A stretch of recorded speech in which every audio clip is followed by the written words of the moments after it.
Hey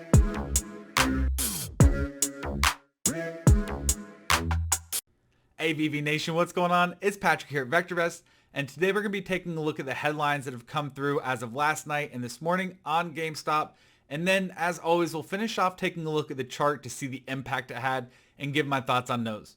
So starting us off, one of the big news releases as of yesterday's market close, we have the updates to the S&P 400 where GameStop is now going to be added into the S&P 400 mid-cap index.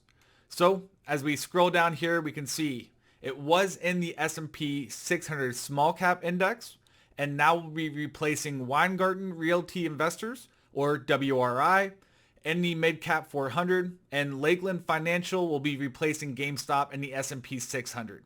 So this will all take effect Wednesday, August 4th. Now, for anybody not familiar with this or wondering what this means, this is great news, especially if you're bullish on GameStop. They're slowly moving up that ladder. Next stop from here is the S&P 500.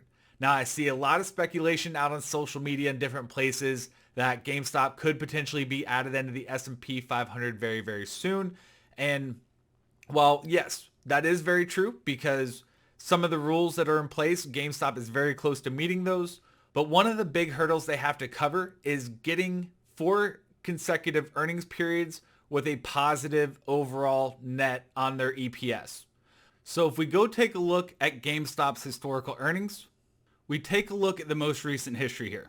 So here we have the April 30th for 2021, negative $1.01 a share.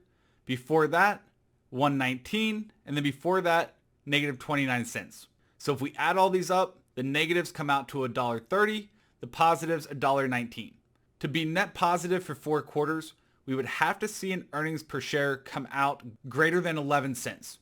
So if they can finish off this next quarter with a 12-cent earnings per share greater, that would put it at 4 consecutive quarters, therefore meeting that criteria to be eligible to get into the S&P 500.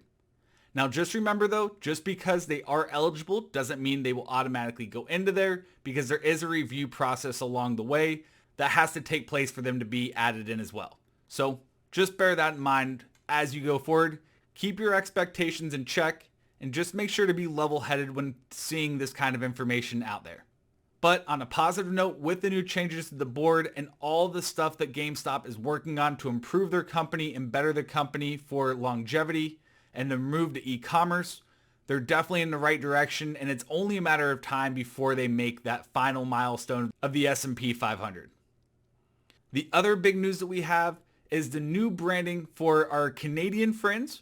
The GameStop, instead of EB Games, it will now be called GameStop Canada, and that came out this morning as of the 28th, so today, and therefore they're renaming the brand to make things more consistent. So if you're a Canadian subscriber or somebody who's in Canada watching this, this is some pretty exciting news for you as well. All right, so now with that, let's go head into the chart and take a look at what exactly happened after all this good news. And as we can see here, no surprise for anybody who's been in GameStop throughout this year, no surprise that when good news comes out, we see a sell-off in GameStop.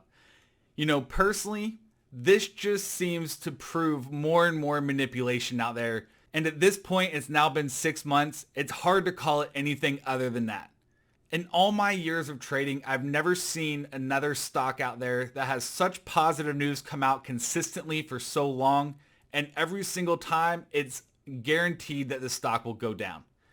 You know, if all the naked short selling rumors are true, which there seems to be evidence piling up more and more of that happening, then this just kind of confirms all that. And if you're holding GME, if you're somebody who's been buying and holding GameStop ever since January and after, then this is just more confidence in knowing that you're on the right side of the trade. So one of the other things is we can talk about here, we'll just zoom in to the most recent time frame to see price action a little bit more clearly. And as we've talked about in some other videos we've done over the last few weeks on GameStop, well, we've seen the bullish divergences created with the MACD. Those are still staying true at this time. The MACD's histogram is still strengthening, showing more and more strength to the upside, even though GameStop has been pulling back the last couple of days.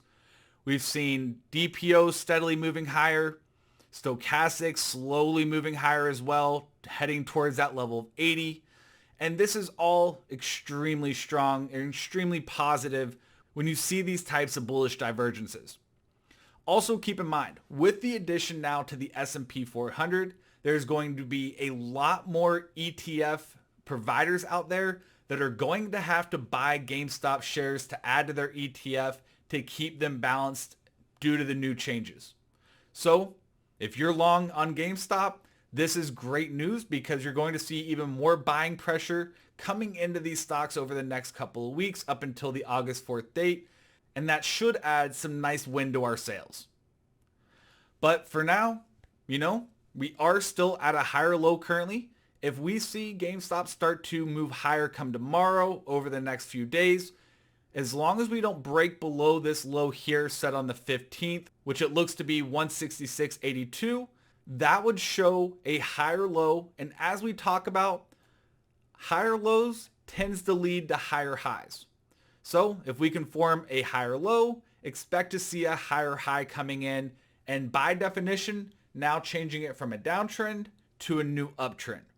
And with all the exciting speculation coming out that we're going to see something spectacular coming with GameStop throughout the month of August, this just gets me more excited than ever and definitely has me excited to add a couple more shares to my portfolio for the time being while we're staying at these extremely low levels. But on the other side of things, if nothing does happen, if we don't have any news potentially coming out this month and we see the price move lower below this point, know that we do have a lot of support that can help keep the price higher. And if we look historically, we can see we're trading close to that range right around where we were the last time, right before the run up, about 160 to 170, getting close to the 180. So if we can see, once again, a higher low being formed today, tomorrow, over the next couple of days, as long as we don't break that 166.82 range, then look out for a breakout above that 180. And if we get above 180, that's go time. That's when we can most likely expect to see another big run coming into GameStop. So today's video is going to be short. I just wanted to update the GME followers who have been following me over the last 3 to 4 months on what's going on, and make sure you stay up to date with all the current news with this. Now, to make sure you always stay up to date with the news on GameStop or any major news in the markets, don't forget, as always, like today's video, share it with your friends, and hit that subscribe button because all that helps us out and ensures that you stay on top of things. So until next time, take care, adios, and I'll see y'all on the moon.